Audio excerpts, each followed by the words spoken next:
नाशिक महानगरपालिकेच्या वतीने नाशिक शहराचे प्रथम महापौर माजी आमदार शांताराम बापू वावरे यांच्या 100व्या जयंतीनिमित्त कार्यक्रमांचे आयोजन केले होते।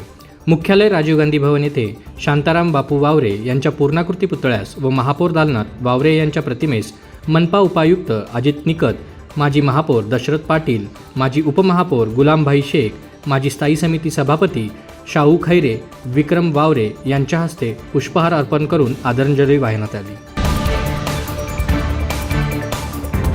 तिसऱ्या श्रावणी सोमवारी लाखो शिवभक्त त्र्यंबकेश्वरच्या दर्शनासाठी तसेच फेरी करता जात असतात। या भाविकांची कोणतीही गैरसोय होऊ नये याकरता नाशिक महानगर परिवहन महामंडळ लिमिटेड अर्थातच सिटी लिंकच्या वतीने जादा बसेसचे नियोजन करण्यात आले आहे।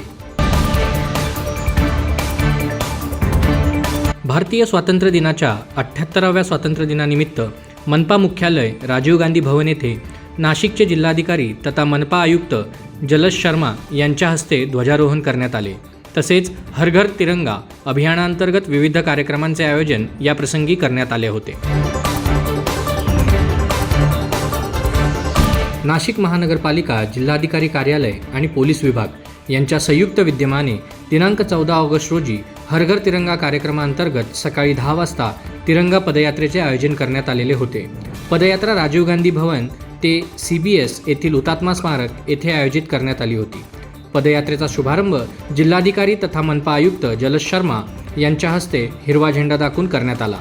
तत्पूर्वी शर्मा यांनी तिरंगा कॅनव्हासवर जय हिंद असे लिहून स्वाक्षरी करत तिरंगा कॅनव्हास अभियानांतर्गत सहभाग घेतला।